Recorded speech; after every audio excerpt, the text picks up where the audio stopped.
So welcome, Lisa. Good to see you again. And we never know how many people will show up for the actual event, but we always have a long list of who want us to send this out. And I'm going to start, well, we still may have a few members, and it is very snowy and windy and blustery and rainy here in the Salt Lake area and Park City. So we're just going to jump into it. One of the questions I have for you to set this up before we turn the time over to Shannon and Shannon Judge's guest is to let you know that we are at a place here at SoulSalt where we are taking something that usually takes 18 months minimum, which is career reinvention, and getting ready to do a streamlined first step, what do you need to get started package. Because we're finding that one of the things that's really working for some of our clients is just some small bite-sized chunks of starting to make the change. It can be overwhelming if you think about, here I am, this is how my life works, I have a routine, I go to work, I get my paycheck. I don't want to upset all of that, but I do want to upset all of that. But that's a big leap, that's a huge jump. And that's hard to fathom. How do I do that? So to set us up, please go to chat, or if it's easier for you and you want to do this long form, you can start an email right now to info at soulsalt.com. And in the subject line, tell us what you're looking at in terms of wanting to have a starter kit. What would you like us to offer you in terms of a starter kit? Would you like it to be a live webinar series? Would you like to have something that you could do virtually at your own pace? What would you like, just so you could start getting your brain around it and start taking some concrete steps? So please go to either chat and tell us that, or get that email up, tell us your wish list, because while we're creating this with some of the data that we're finding in our market research, we'd love to have your input, especially those of you who keep showing up.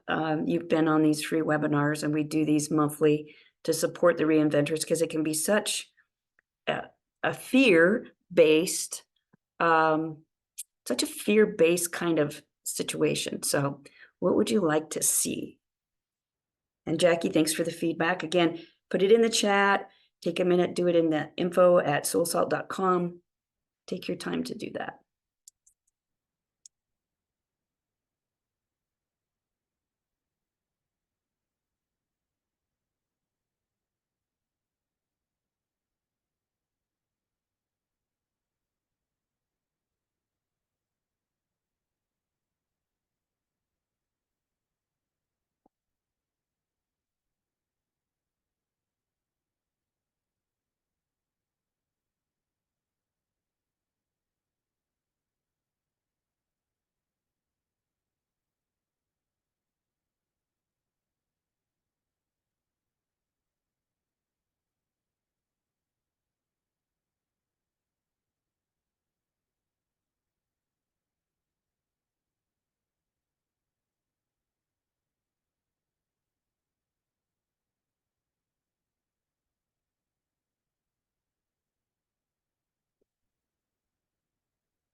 All right, and if you have finished or haven't finished, great. Love to see it. Love to see it. Thanks, Jackie. Very, very helpful. Well, let me set up what we're going to do today. Shannon Judge has been with us for quite some time as one of our reinvention coaches. She's been through reinvention. She's been personally certified in coaching by myself, and will be part of the new certification that we're going to be offering to go along with my SoulSalt Field Guide book. And so we're so grateful that she's here. She has extensive experience in reinventing herself and working with reinvention clients. And one of the things that she wanted to share today was an actual coaching session. What does it look like when you're getting coached? And in the process of doing that, follow along as if you are the subject of the coaching session, as if you are being coached. Sometimes you can watch somebody else get coached and it feels like you were coached in that session. And so that's what we're going to provide today. I think that Shannon Judge has curated a really interesting and valuable experience with her peer here, who is Hillary. Hillary, welcome from Richmond, Virginia. We're so glad that you were volunteering to do this with Shannon Judge. So Shannon, just to keep the economy of the time, let's turn it over to you, set this up, and take us away where you want us to go. Excellent. Thank you, Lynn. Welcome, everyone. Thank you so much for being here. Hillary, thank you for joining us and being so willing to be our coaching subject today. Lynn, I invite you throughout the process to please interject your comments and your insights, because it's always such a rich conversation. So for everyone here, I don't know, you may have been on the calls in the past. You may be brand new to these monthly reinvention calls, but I'd love to just chat for a moment about what coaching is. Not everyone is familiar. As much as coaching is a booming industry of sorts. I hate to use that word industry, but it's a phenomenon in a way. It's being incorporated by individuals, by corporations and businesses, because it's a really invaluable tool to open people up to their inherent gifts, to possibilities, to help people grow and develop. And it's really an invaluable process. So perhaps you've been coached before, or you might be new to coaching, but really coaching is a partnership. It's a dialogue between yourself and a coach, in which you have an ongoing conversation, and you likely will have some predetermined goals, some aspirations, some markers along the way that you'd like to meet. And sometimes there's a fluidity in the process where you don't necessarily know what the outcome is going to be. It just is sort of this lovely continuum of being open and being curious. And that curiosity really invites in deep shifts. And it's, I've never worked with a client or been a client of coaching. Lynn was my first coach, and that's why I became a coach, was because of the impact of the work that we've had together. But what was my point? My point was that sometimes you don't know where it's going to go, and it's incredible the gems that are excavated from ourselves. So I think that's a really special piece. As Lynn said, today we're going to do a live coaching demonstration, and we'll have a little bit of time for if there's anyone else that would like to do a little mini coaching session on the live call today. But I want to read you something about coaching that I came across a while ago from the International Coaching Federation. So if you just want to take a breath, feel free to close your eyes if you want to just kind of absorb this and take it in, or just relax for a minute, because I want to just describe this bit about coaching. So a good coach can change a game. A great coach can change a life. Let's read that again. A good coach can change a game. A great coach can change a life. A lot of us look to leaders for inspiring change in us. It is great to draw inspiration from others. However, here's the secret. For lasting change, inspiration has to come from within. You need to be able to empower yourself. And for that, you really need a coach. The reason: coaching and leadership are not the same. Good coaches often have the natural born instincts of leadership.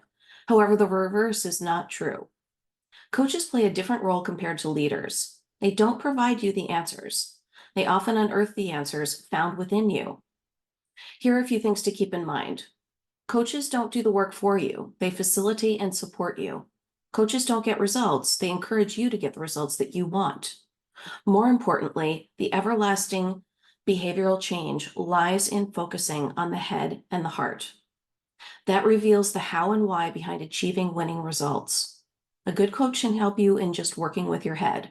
A great coach will get you to focus on the head and the heart. That's the reason a great coach can change a life.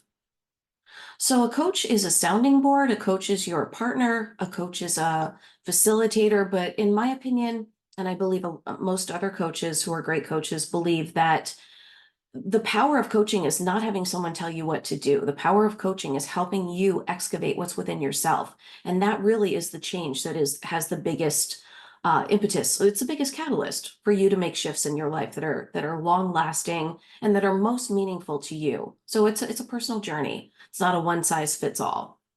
In reinvention, I see this apply over and over. Many times in the process, it's a tough place to be, as Lynn touches on in all of these calls. We kind of leave behind, even if we're still at this job, we leave behind what's where we've been, and we're in the great unknown, which is sometimes anxiety producing, right? It's a little bit stressful. It's hard not to know before we settle on the next thing. And in this process, it takes a lot of courage. It takes a lot of openness. It takes a lot of curiosity and a lot of being okay with the unknown.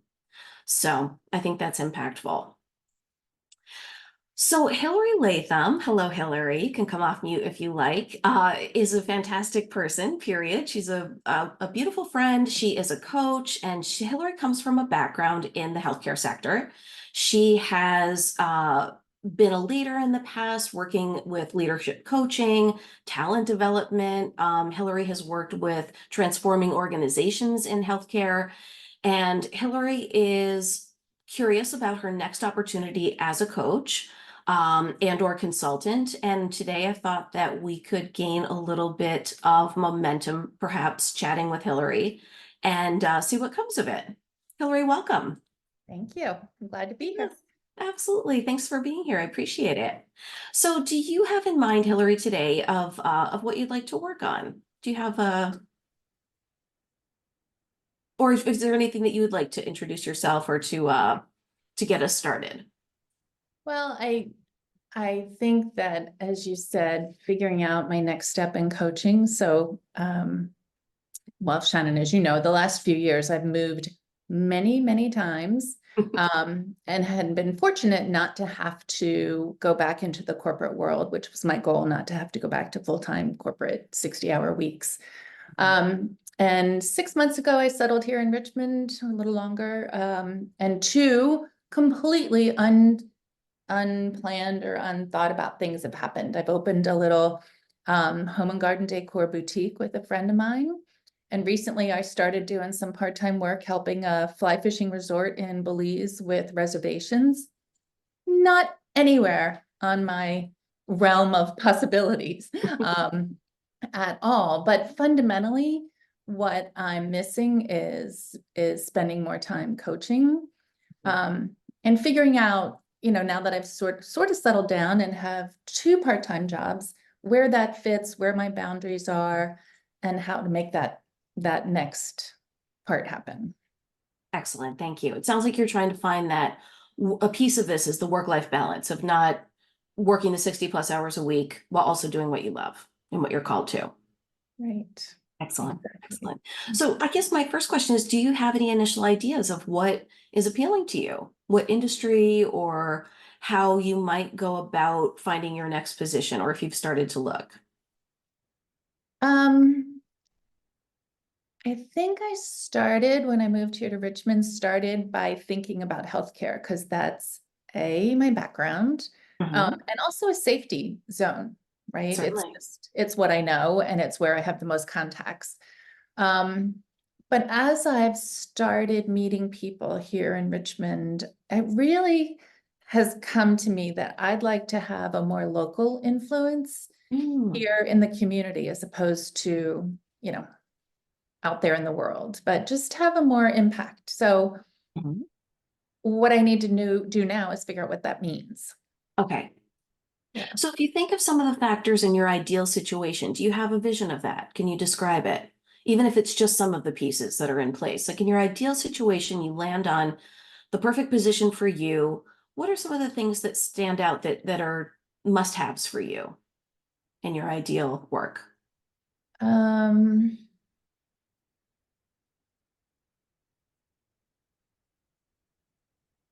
Really clearly having the opportunity to help people figure out what's important to them. Okay. It doesn't matter what I think, as you described coaching, that doesn't matter, but really helping people unblock where they'd like to go and what they'd like to do, and how I can facilitate them opening up their thinking and being more creative and exploring possibilities. And where could you find these people? And that is the $60 million question. Really, yeah. Knowing that I'm terrible at marketing myself, and also needing to meet people. So the steps I've taken is I've gotten introduced to some local people. I'm slowly getting introduced to coaches that are here in Richmond, which Mhm. is really one of my goals, to figure out what is the coaching community here. Are there needs? Are there gaps? Are there people looking for more? What? I don't know. And that's where I keep getting stuck. Okay. Is how do I take that next step? What is that next step exactly? Okay. Might the people you want to coach be in healthcare? They certainly could be. I Okay. don't think I need to limit myself to that sector. Mhm. I like coaching in the healthcare world because, especially when you're talking about leadership development, which is the area I get the most joy out of, Mhm. a lot of people that are in healthcare that have had clinical background training don't have management and leadership skills necessarily inherently. So they may be good clinically, but don't necessarily know how to manage people. And so that's where I've found there's a great niche that I've enjoyed and would like to expand that for sure. Okay. When you look at the introductions that you've had in the local coaching community, talking with people about what they do you see any opportunities that are appealing to you? So I haven't tapped into the healthcare world yet. That's what I'm finding is a lot of the coaches, people that are connecting me are in the financial world or in different business worlds, but not necessarily in the healthcare world. So I haven't kind of figured out how to navigate that one in particular. Okay. But they're also opening up interesting ideas for me, which I'm starting to explore. Like there's a local brewery that's got a lot of young people that they're developing, and they're looking to keep those people and grow them. And they were looking for a coach. And I'm like, a brewery? Okay, well, Amazing. that's a little different, but they're young, they're curious, they're inquisitive. So I was like, there's an idea I hadn't even thought about. So Fun. You seem to yeah, light up with that new application of the work that you've done. yeah. Well, I think the idea of working with younger Mhm. people is intriguing too. You know, people in their 20s and 30s that are just trying to figure out where do they want to go. And that's not a group that often is in the coaching market, at least from my experience. Mhm. So if there's an organization that's willing to facilitate that, I think that's pretty intriguing. Absolutely. Have you thought about having discussions or reaching out to some places that might be outside of your normal frame of industries that might utilize coaching just to have a conversation? Has that That would been be appealing? the thing I need to do. Okay. Yeah. I sort of feel like that's my next hurdle. So I need to, like, I don't know why I'm not doing that, but I need to do that. So, Do you feel like there's something holding you back? um, clearly there is because I've had some of this information for a couple months now. So I don't know if I'm stalling because I don't know why I'm stalling. It's Okay. probably the thing that I need to unblock. Yeah. Does anything come to mind?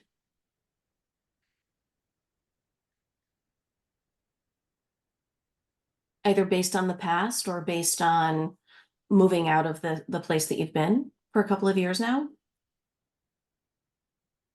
I would say more, it's probably the,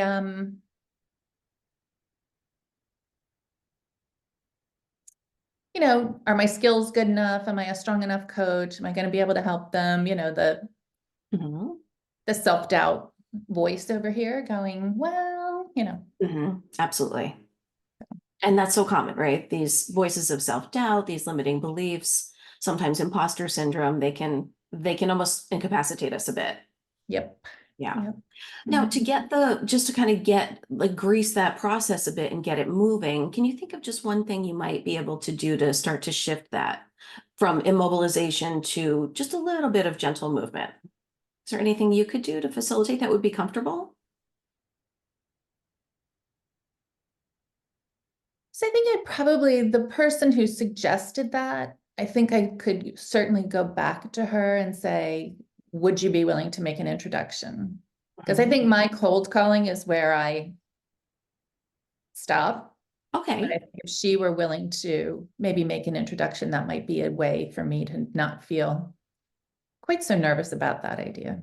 Certainly. And did you verbally find out about the brewery situation?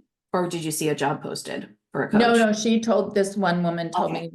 me, there's some other, she just planted some seeds. I think that there's other Ah, ways to consider things here in Richmond. that's exciting. Okay. So that's a great, powerful first step to reach out and to ask for an introduction. Right. Okay. That would not be hard, really. Okay.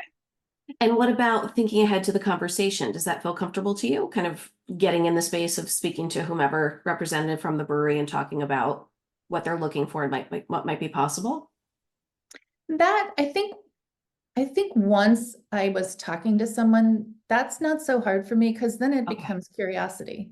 What are you Yes. trying to do? What are your goals? Where do you want to go? How do you want to build your team? Those are all the easy flow to me. It's that just opening that door that I get. Sure. Excellent. So could you reach out to this person and request that introduction? Yep. Is that something you feel comfortable kind of putting on your schedule? It's funny because I have my little notepad here. Tanya, be proud of me. So I'm gonna just put this right down because Excellent. yep. So you and I are getting together next Tuesday. Could I check in with you Tuesday to see if you've reached out? Yeah, actually, that's Excellent. great. Put a little time box around me. Yes. A little bit of accountability, right? Yep. Yep. Additionally, I'd just love to ask, before we close, like, what's one other thing you could do to reach out to find maybe a different application of coaching that might excite you? Is there anyone else you could connect with or open that door in some way? So the thing I have not spent time on, which I think would be easy enough to do, is just search my LinkedIn contacts to see who's here in Richmond.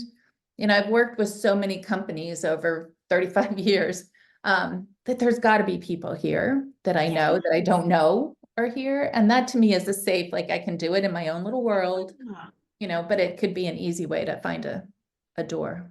Fabulous. It seems like a door for you really is that networking and connecting with people just on Yep. an authentic level, having the regular conversation. And a lot of times these opportunities come from those simple conversations, right? Right. Fantastic. Well, I'll check in with you Tuesday about that as well. Does that sound good? About That's some fair. sort of checking your LinkedIn or networking effort. Yep. Fabulous. Is there anything else you want to cover today? Does that feel helpful? Where do you feel now as opposed to where we started? No, it just feels good to have two concrete steps. Mhm. And like we always say when we talk about things like this, it's not stuff you don't know, but it's getting it out of your mouth, like saying it out Yes. loud to someone that gives it so much more, makes it so much more tangible. That's so true. Having that sounding board and even the accountability, right? Yep. Oh, I'm glad to hear you say that. Thank you, Hillary. You have so much to offer. And I love to see you taking those next steps because other people will benefit from coaching with you. Thanks. Yes, thank you so much for being our coaching subject. Sure. Fabulous. I'll Thank see you. you Tuesday. Yeah, thank you, Shannon and Hillary. That was fun to listen to. And I would love to hear from the audience. What did you gain from listening in on a coaching session around Hillary's reinvention? And please come off mute and share. You don't have to write it in chat. You can. We would love to hear, what insight did you gain? What value did you gain from witnessing this coaching session today?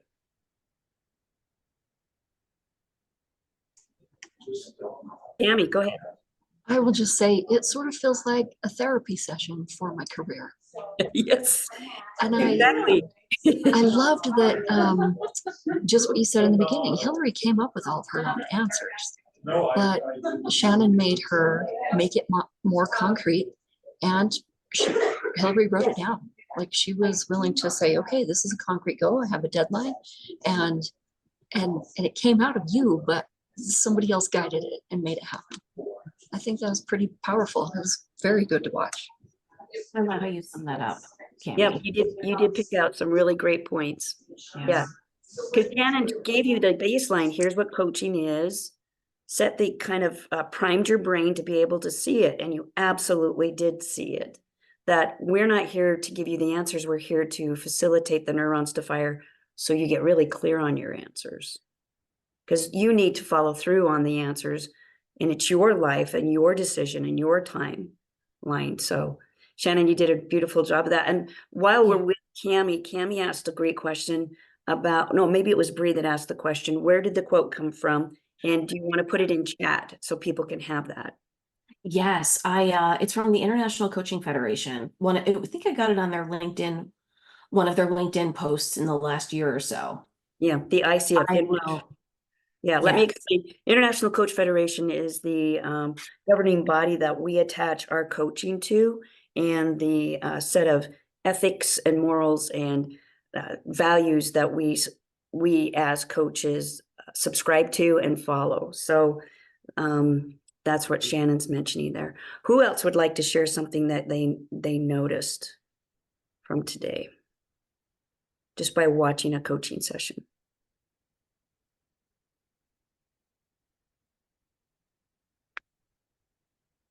Guys, one of the things I thought was valuable, and I've seen this before, is just getting the conversation started so that the ideas are out of your head and they're more concrete because you've discussed them with someone else who makes them seem more simple or real or whatever.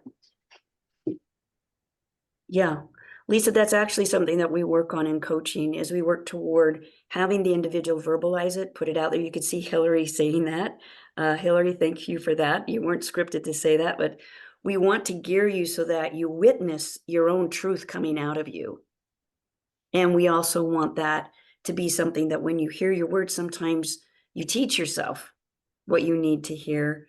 And then having a witness, chances are that in 6 months, you'll have more engagement with that thing that you said than if you didn't say it out loud and have a witness. Yeah. And Hillary or Shannon Judge, do you guys want to chime in on anything that you wanted to comment on that's been said so far? Well, I think the comment about saying it out loud is such an impactful thing. I've seen it, just experienced it myself, and I've seen it when I've been coaching people. All of a sudden they're like, I can't believe I just said that to you. And there's a vulnerability there, right? Exposing yourself. But on the other hand, once you do, it's like, it's out there in the universe. Now I can do something about it. So I think that's what's really important. It almost dispels the fear a bit, right? And having a witness, someone who you know has your best interest at heart. Yeah. Yeah. I think trust is such a big piece of coaching. It is. Yeah. Building up partnership is what we're all about trying to do, so that you have a safe place, a psychologically safe place, and a rapport with somebody. Like, you can feel the rapport between Hillary and Shannon. You know, Hillary, you're trusting Shannon, and Shannon, you're trusting Hillary. You see capacity in Hillary. Hillary doesn't need to be fixed. Hillary just needs support and facilitation to be smartest, best version of herself. Right? There's nothing wrong with where she is. It's just your support on the sideline. Cami, there's something that you said earlier too that really, you know, we're touching on. When you look at reinvention, it can be scary. Like we said, both Cami's comment and mine about, this is all I know. This is how my life is patterned. And, you know, your grocery shopping, your laundry day, what you do at night is all sort of in juxtaposition with the way you go to work and how you drive there and what happens at work and when you finish and how you feel. And so upsetting that can be so daunting that really all you need to do is just take one small step. Like Hillary has some sensible, actionable steps. She doesn't have to eat the whole watermelon right now, right? And she can later on say, I don't want watermelon. Maybe I would like to try some apples here. So it's very fluid, and it changes as you reinvent as to what your targets are and what your thoughts are, because there are many possible selves inside everybody. And you only have a limited amount of time on this planet. So you will not use all the possible selves. You will only use some of them. And right now, Hillary Latham is focused on this part of herself that can coach and can influence. And that's what she's going for. That's her target. And so there's not a right or wrong. There's just, you have lots of options. Shannon Judge, Yes. Anything else you want to say for today? And if you guys have comments or any questions, pull those up now, because we only have about 10 more minutes together today. One thing I want to point out that I think is important, you know, especially if you haven't been through the coaching process yourself, is that sometimes, you know, we have these insights, right? I mean, we always have these insights through coaching. We might put them on our timeline, on our schedule, on our calendar, and an accomplishment, and accomplish them. And then there's accountability, right? There's a follow-up the next session, or in between by a text or a phone call or whatever. But also, you know, as you would expect, sometimes there are really big revelations. And I think that's an exciting part. I had a moment with another client of mine a couple of weeks ago, who is a professor on sabbatical. It took a while to really move into this, being at ease with being on sabbatical, and was having some blockages, like was having some procrastination, a little bit of avoidance, a little bit of stickiness. And we really were able to, I mean, it's taken almost a year total, but even just in the last couple of weeks, we looked back on where she was in December and where she is now. And we really dug into the why. And she's so brave to be so open and so like excavating of herself to figure out like, what is this thing that's holding her back? Like, she's kind of addicted to a stress cycle. But she really dove into that in a coaching session, and it just opened her up, and her schedule is flowing, and she is enjoying this like expansiveness of sabbatical, and exactly where she's wanted to be, but something was holding her back. So sometimes there are these magnificent breakthroughs that seem, I'm getting goosebumps talking about it, like they seem insignificant sometimes, but they just break the whole thing open for you, and they put you in such a different place in life. And without that, we kind of stay in our own heads, right? We stay in our own worlds. So I think that that's kind of a cool thing to look forward to too in the coaching process. I think so too. And sometimes you just have to do the work, and it may not happen until every third session. Maybe, you know, there's this magic of 3. It could be your third session with your coach that this aha opens up. It could be 3 weeks. It could be 3 months. We never know. But if you persist and you stay in the growth mindset and you stick with your home play, and usually it's very customized per person, what you need to do, if you stick with it, you're going to have a breakthrough. You will get clarity, because the components of good coaching means that you will get clarity and then be able to take action on that clarity. I love that. Any other comments, questions, insights from today? Well, Asia, we're so glad you're here. I know you may not come off the screen. When we were with Shannon and Hillary, I want to thank you guys for putting this together.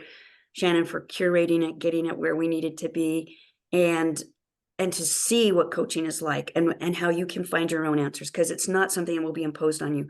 You go into a career center and a counselor is going to try to point you in directions. And what we're looking for is, can you experiment? Can you learn? Can you follow your own head, heart, and gut? Follow the lines on your soul and find that thing you want to do next. That's what we're here for. And with that, Asia, go ahead and wave. We're going to give a preview. Asia, why don't you come off really quick and tell us what you do for a living? I'm a silversmith. I teach jewelry making classes. I make jewelry. I design jewelry. And one of the most delightful parts of it is just teaching, having people come in and make something that they may not have ever had experience with before. And then the process that I have gone through over the last 10 years has actually gotten me to a place where, as people are taking classes, I can kind of explain to them some of the alchemy that's going on. And there's more of an engagement that's kind of fascinating with what you, in your relationship with the flame or the silver or the stone or whatever it is that you're in the process of doing, how that starts to kind of create a dance or speak a new language. And it's really quite delightful to see people engage in that way. It's kind of cool. Thank you. So here's the preview for next month. We'll be interviewing 2 individuals. One is Asia. We'll be talking about the myth that some of you may have. And if you want to own this, you can. I was taught this myth. The myth is, you cannot earn a living and live your life by doing things that are creative. You need to use your head. You need to be logical. You need to go get a degree, and you need to follow through on that degree and get a job. Well, Asia is a jewelry maker, a silversmith. She assists other people to make beautiful artistic pieces of wearable art. And she's earning a living. She's living a life. She has an inspired life. You'll get to meet her next time that we come on. And we're going to talk about busting that myth that you can't use your creativity to have the career that you want. So that's where we're going next time. Hillary Latham, thank you for joining us from Richmond, Virginia. Shannon Judge, always from Florida. It's a pleasure to have you on our coaching staff, and all of you who are here. We hold these monthly